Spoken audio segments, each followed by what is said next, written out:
Hello everyone. So అందరు ఎలా ఉన్నారు, బాగున్నారా? ఇది నా వరలక్ష్మి వ్రత వ్లాగ్ అనమాట. సో వరలక్ష్మి వ్రతం అంటే మేము నైటే అన్నీ ప్రిపేర్ చేసి పెట్టుకుంటాము. నైట్ టైంలో అమ్మవారికి శారీ కట్టడం అవన్నీ. సో అట్లా అమ్మవారిని అట్లా రెడీ చేసి పెట్టుకుంటాం అనమాట. సో నేను అన్నీ ప్రిపేర్ చేసుకొని పెట్టుకుంటున్నాను. ఇది అమ్మవారికి కట్టే శారీ అంటే నేను శారీ ఏం తీసుకోనండి, జస్ట్ క్లాత్స్ 1 మీటర్ 1.5 మీటర్ అట్లా క్లాత్ తీసుకొని నేను పేరప్ చేసుకుంటాను. సో దాన్ని మడత పెట్టుకుంటూ మెల్లిమెల్లిగా పిల్స్ పెట్టుకుంటూ ఐరన్ చేసుకున్నాను అనమాట. సో అట్లా ఇంకా అసలు ఇంకా వేరే వీడియోస్ తీద్దామని అంటే అసలు తీయలేకపోయాను రెడీ చేసేటప్పుడు అట్లా. సో ఇంకా ఇది మార్నింగ్ వీడియో. అమ్మవారికి అంతా రెడీ చేసేసుకొని నేను రెడీ అయిపోయి పాపను రెడీ చేసేసుకొని అంతా చేసేసరికి చాలాసేపు అయింది. సో ఇంకా తర్వాత పూజ ఇదంతా కంప్లీట్ చేసేసుకొని హారతి అన్నమాట. అది హారతి అంతా కంప్లీట్ అయిపోయిన తర్వాత ఫస్ట్ మా అత్తమ్మకి వాయినం ఇచ్చేసి తర్వాత పాపకి ఇచ్చేసి తర్వాత అందరికి ఇచ్చేసాను అనమాట. సో చాలా అసలు నాకైతే వరలక్ష్మి వ్రతం అంటే చాలా ఇష్టం. మీ అందరికి కూడా ఇష్టమైతే కామెంట్ చేయండి. ఎందుకు అని అంటే ఎందుకో తెలీదు, ఇప్పుడని కాదు, నాకు పెళ్ళికి ముందు కూడా చాలా ఇష్టం ఉంటుండే. మా మమ్మీతో పాటు వాయనాలకు వెళ్ళడం, పసుపు రాయించుకోవడం ఆ రోజు చాలా బాగా అనిపిస్తుంది అట్లా. సో ఇంకా మా వాళ్ళు ఇంకా పెళ్ళై ఇంటికి వచ్చినప్పటి నుంచి కూడా నేను ఇలానే చేసుకుంటున్నాను. సో ఇట్లానే కంటిన్యూ చేసుకుంటున్నాను అనమాట. సో చాలా మంచిగా అనిపిస్తుంది. ఎందుకో ఆ రోజు మనం ఎలా ఉన్నా మన మొహంలో కళ అయితే కనిపిస్తుంది ఆ రోజు. సో నాకు అమ్మవారిని మంచిగా రెడీ చేసుకొని అన్నీ చేసుకొని చాలా బాగా అనిపిస్తుంది.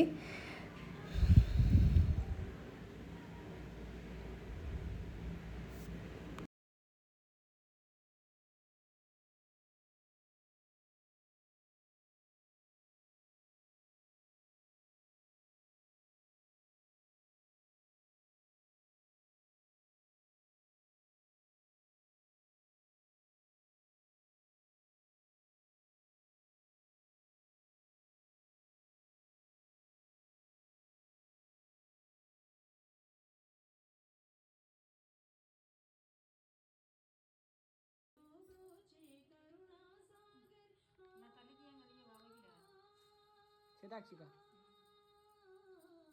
చూడు ఏం చేస్తుంది, నువ్వు కూడా కూర్చుంటావా?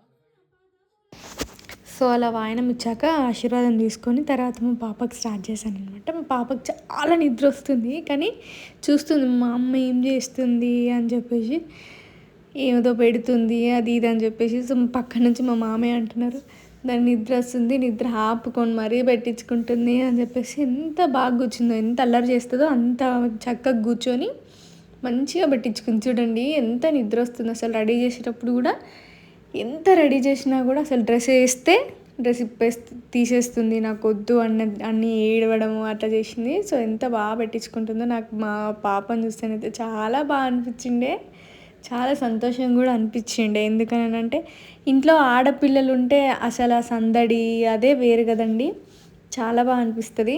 ఇంకా మా పాపకి ఏంటి అని అంటే పసుపు పెట్టుకోవడం, బొట్టు పెట్టుకోవడం తనకు చాలా ఇష్టము.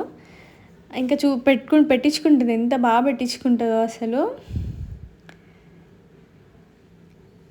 అందరి పిల్లలకి ఎందుకు ఆడపిల్లలు అంటేనే పసుపు కుంకుమ బొట్టు ఇవన్నీ ఉంటేనే చాలా అందంగా ఉంటారు కదా.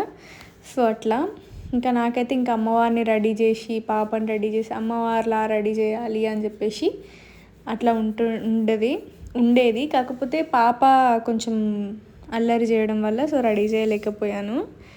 కానీ ఇంకొంచెం ఒక 1 ఇయర్ నెక్స్ట్ ఇయర్కి అట్లా మంచిగా రెడీ చేద్దాము అని అనుకుంటున్నా. అప్పటికైనా బాగానే రెడీ చేశాను కానీ అన్నీ పీకేసుకుందండి.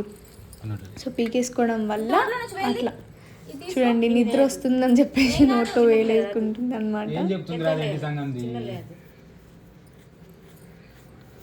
సో అయితే నేను ఆశీర్వాదం తీసుకుందాము అని అనుకున్నా పాపది. అయితే మా అత్తమ్మ ఏమన్నారంటే చిన్నది కదా నువ్వే వెయ్యు అని చెప్పేసి అనిండే. సో అందుకని చెప్పేసి నేను వేసాను పాపకి. సో దాని తర్వాత మేము ఇంకా హారతి ఇచ్చి అమ్మవారిని కదిలించి ఆ తర్వాత మేము ఇంకా వాయనాలకు వెళ్ళడం అలా స్టార్ట్ అయిందనమాట. సో ఈ వీడియో కూడా వీడియో కూడా నేను సరిగ్గా తీయలేకపోయాను. చాలా బాగుండే. ఇదండి మా వరలక్ష్మి వ్రతం. సో నచ్చితే లైక్ చేయండి, షేర్ చేయండి, కామెంట్ చేయండి, సబ్స్క్రైబ్ చేసుకోవడం మాత్రం మర్చిపోకండి ప్లీజ్. సపోర్ట్ మీ. మీరు సపోర్ట్ చేస్తే నేను ఇంకా మంచి మంచి వీడియోస్ తీస్తాను. బాయ్ అందరికీ.